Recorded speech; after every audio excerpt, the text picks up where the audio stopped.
Welcome back to CannaInsights, your shortcut to being well-informed about the science that truly matters. Today, we're taking a deep dive into something absolutely foundational, the human endocannabinoid system. And before we really jump in, just a quick but important note for this deep dive.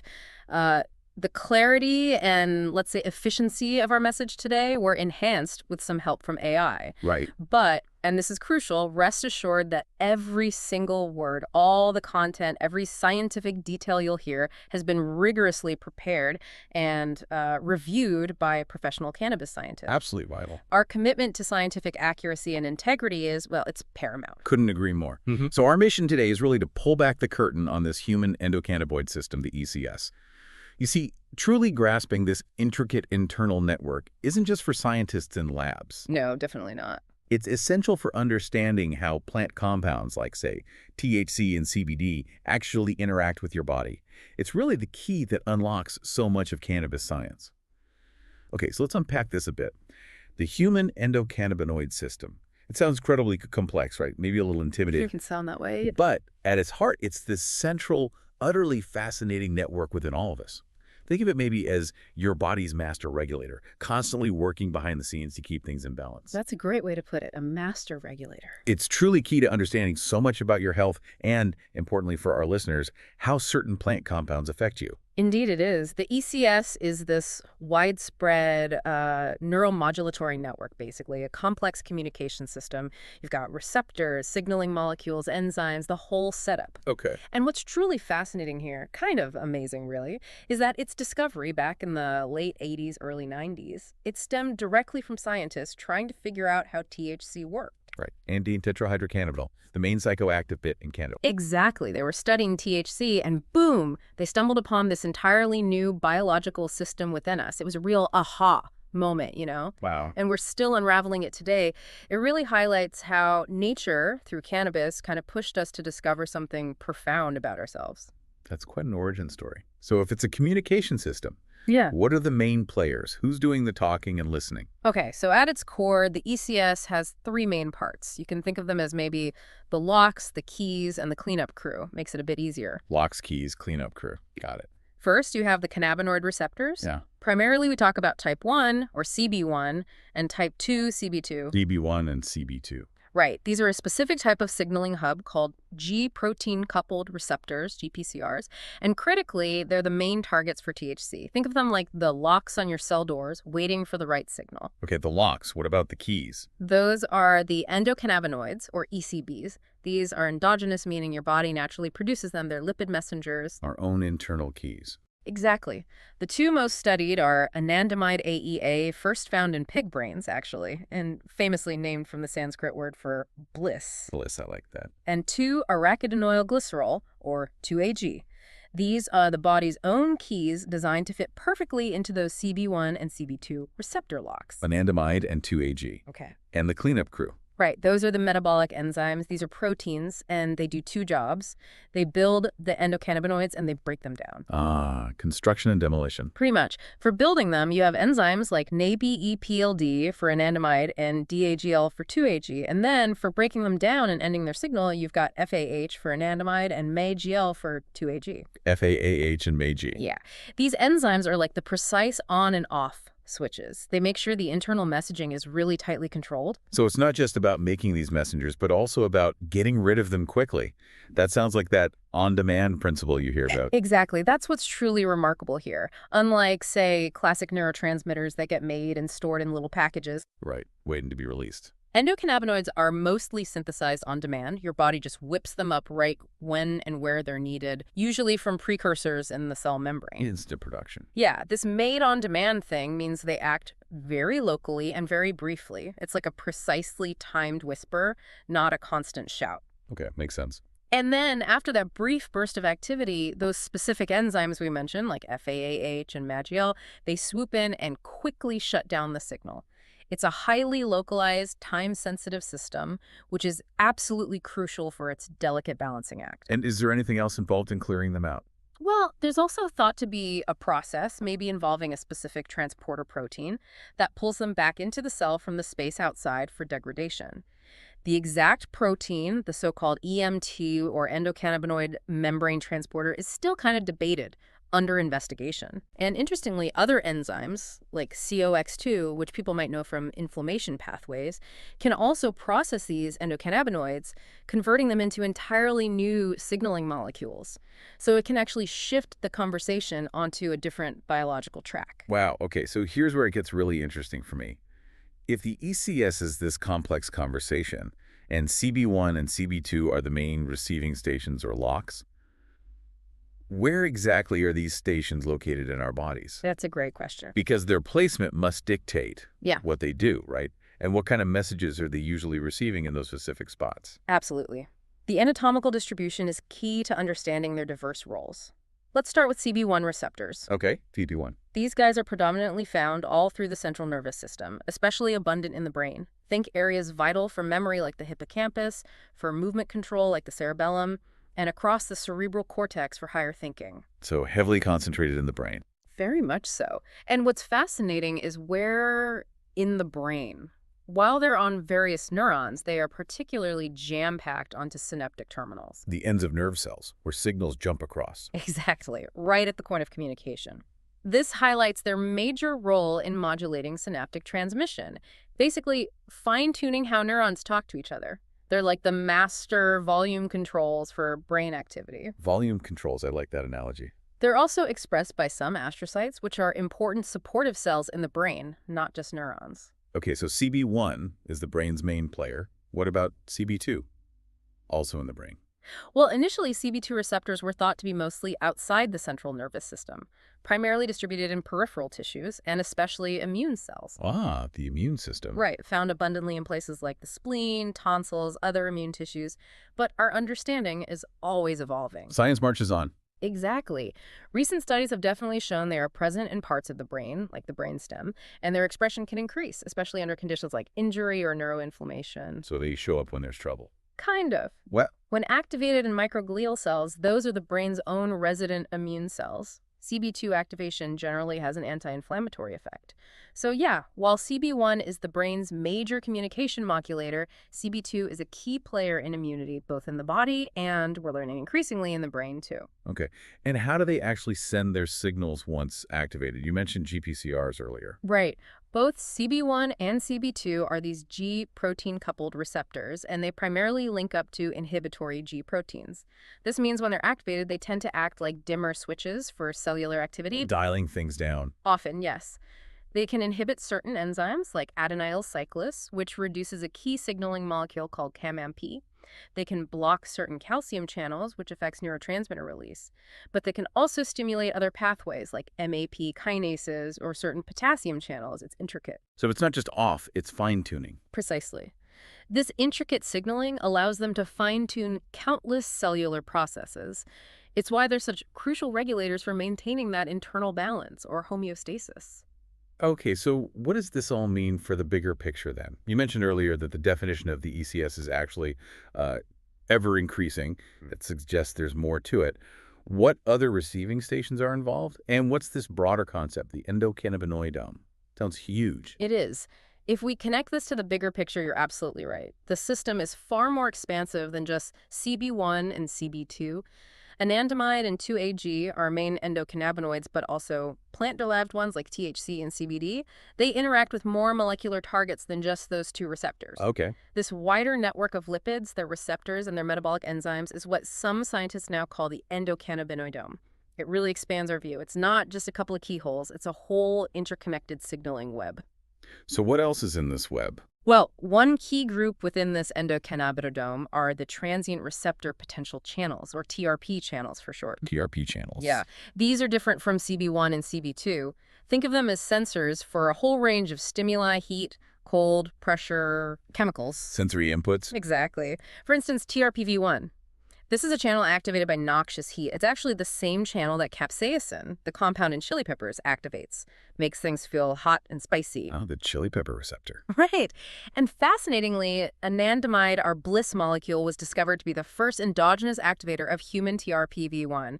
That earned it the nickname endovanoid. Endovanoid. Cool. And yes, THC and also CBD interact with TRPV1 too. So these TRP channels are now considered bona fide ionotropic cannabinoid receptors. They directly link cannabinoid signaling to sensory perception. So our internal system connects directly to feeling heat. What about cold? Is there one for that too? Yep. TRPM8 is another TRP channel. It's activated by cold temperatures and also by menthol, that cooling sensation. Right, minty coolness. This channel is actually inhibited or blocked by anandamide and also by CBD, THC, and some other plant cannabinoids. And beyond these two, various plant cannabinoids interact with other TRP channels as well, TRPA1, TRPV2, 3, 4. It shows this broad modulating effect on many sensory pathways. Wow. So the ECS is tangled up with how we sense the world. What else is in the home? Okay, then there's GPR55. This is an orphan GPCR, meaning we didn't initially know what activated it. Some scientists have suggested it might be a novel type 3 or CB3 cannabinoid receptor, but that's still debated. A potential CB3. Potentially. Its activation is linked to things like increasing calcium inside cells. Both THC and CBD seem to interact with GPR55, though the research on whether anandamide and 2-AG are the main activators is still a bit conflicting, needs more work. Okay, still unfolding. What else? We also have the peroxisome proliferator activated receptors, or PPRs. PPRs. Bit of a mouthful. It is. These are nuclear receptors, meaning they're found inside the cell nucleus, right where the DNA is. Affecting genes. Directly. They influence gene expression. And guess what? They are activated by our own endocannabinoids like anandamide and 2-AG, and also by some plant cannabinoids, notably CBD. CBD activates these too. It does. And PPARs play roles in really fundamental processes, Right. lipid metabolism, energy balance, neuroprotection, inflammation. So the ECS, through PPARs, can even influence how our genes are turned on or off. That's incredible. The reach just keeps expanding. It really does. And finally, within this endocannabinoid dome, we also find what are sometimes called endocannabinoid-like mediators. But not quite. Kind of. Beyond anandamide and 2-AG, there are other similar lipid compounds. Palmitoylethanolamide, or PEA, and oleolethanolamide, OEA, are two well-studied examples. PEA and OEA. Chemically, they're very similar to endocannabinoids, but they often have their own specific targets, like PPAR alpha for both PEA and OEA, and they contribute to important effects like anti-inflammation, PEA, and appetite regulation, OEA. So they're part of this extended family, adding more layers to the system. It's a truly vast and interconnected network, much more intricate than just CB1 and CB2. This is really painting a picture of how foundational the ECS is. This complex network. I mean, it must have huge implications for our overall health. So with all these intricate parts, what are the real-world consequences for us? How does this system impact our everyday physiology, our neurology? You're right. The physiological implications are incredibly vast. The ECS is what we call a pleiotropic system, meaning it affects many different functions. It's locally acting and fundamentally pro-homeostatic. Pro-homeostasis, meaning it tries to keep things stable. Exactly. It's activated on demand locally, precisely to help nudge things back into balance after some kind of disturbance, stress, injury, inflammation. Its tight control over time and space is crucial for this balancing act, although this precision can sometimes be lost in chronic diseases. Okay, so where do we see this balancing act playing out most clearly? Well, take mood regulation and neurological health. The ECS plays a central role here, modulating neuronal activity, network function. It influences cognitive processes, motivation, emotions. Big stuff. Huge. And if the ECS is out of balance, dysregulated, it can contribute to pathological conditions. For example, we know that giving someone THC acutely can transiently mimic some symptoms of schizophrenia. Really? Yeah. And we also see altered endocannabinoid levels in people with schizophrenia.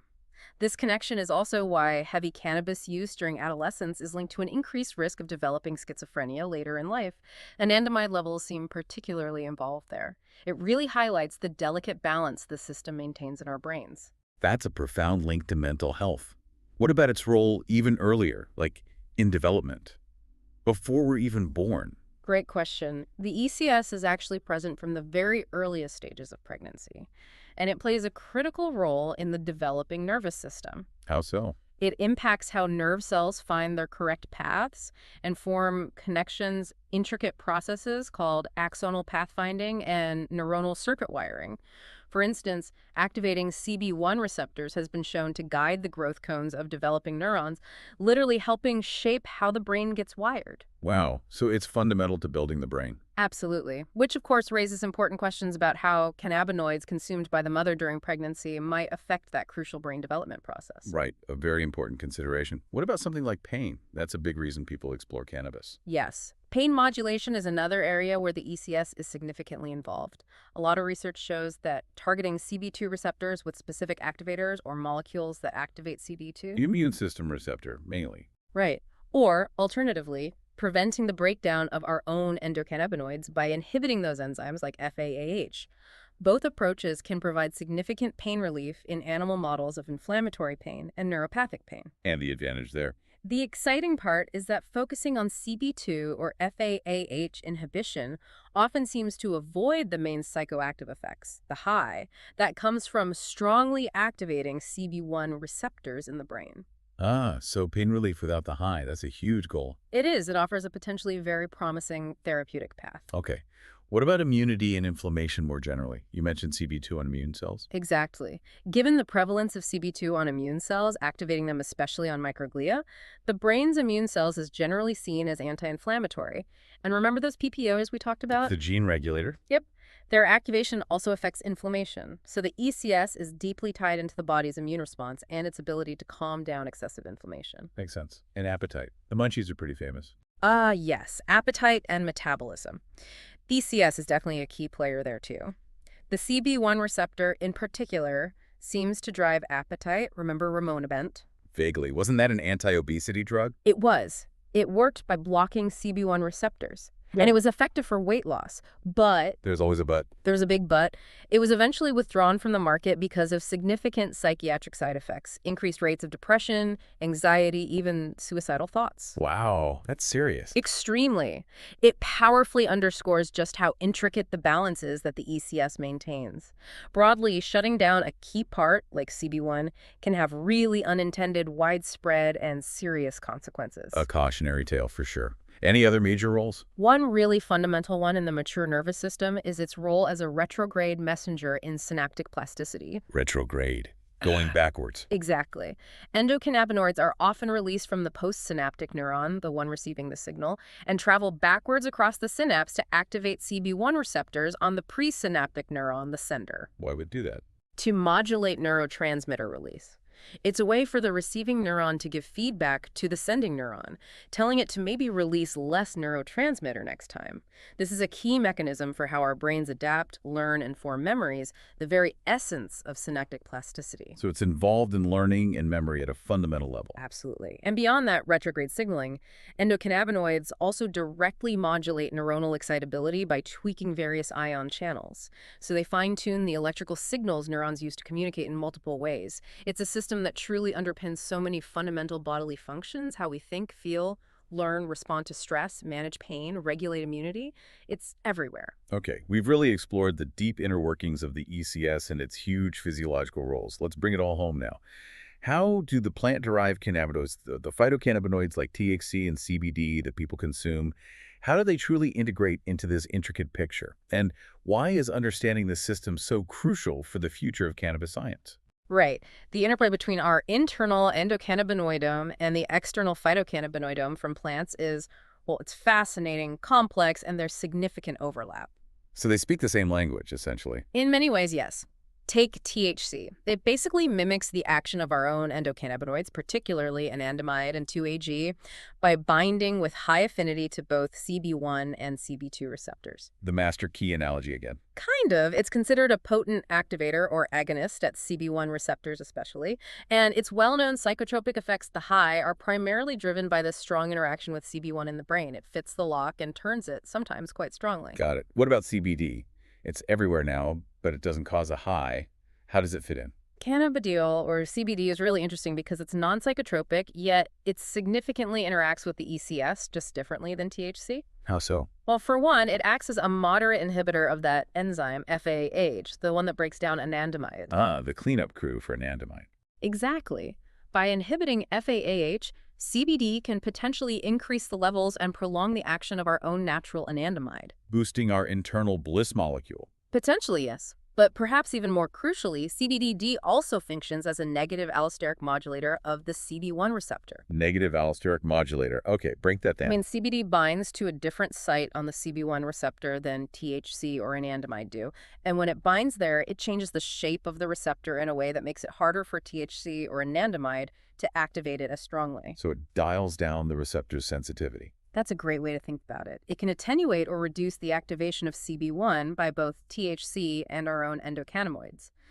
This modulatory effect might be a key reason why cannabis strains with higher CBD content often produce different, maybe less intense psychoactive effects compared to high THC, low CBD strains. So CBD is like a dimmer switch for the effects of THC at CB1. That's a plausible mechanism, yeah. It's adjusting the sensitivity of the lock, maybe making the THC key turn it a bit more gently or less effectively. Fascinating. And other plant cannabinoids. It's important to remember the whole plant contains many cannabinoids, and others also interact with the broader endocannabinoid dome. For example, some affect those TRP channels we discussed, similar to how anandamide does. It's a complex symphony. Right, not just THC and CBD. Definitely not. And just as a contrast, those synthetic cannabinoids you sometimes hear about Okay. in dangerous illicit products like Spice or K2, Yeah. those are often designed to be very high efficacy agonists that just blast the CB1 receptors indiscriminately. They activate them much more strongly and persistently than THC does. And this often leads to very different, much more severe and unpredictable effects. It really highlights the importance of the natural balance found in the plant versus these potent synthetics. A critical distinction. Absolutely. So this deep dive into the ECS, it really reveals a system that we're constantly understanding more thoroughly. And this expanded knowledge is opening up so many new avenues for potential therapeutic exploration and giving us a much more nuanced understanding of how all these compounds, plant-derived or synthetic, interact with our fundamental biology. That certainly brings us to the end of today's deep dive into the truly remarkable endocannabinoid system. Thank you so much for joining us on CannaInsights. And we really hope this exploration has given you, our listeners, a clearer understanding of this vital biological system and maybe a better appreciation for how it serves as that crucial bridge for how cannabis compounds interact with the body. Definitely stay tuned for the next installment of CannaInsights, where we'll continue our exploration into the fascinating world of cannabis science. And maybe this leaves you with an important question to ponder. How might this intricate dance, this interplay between our internal endocannabinoids and the external plant-derived phytocannabinoids, how might that reshape our future understanding of health, wellness, and even medicine? What new possibilities might that unlock down the road?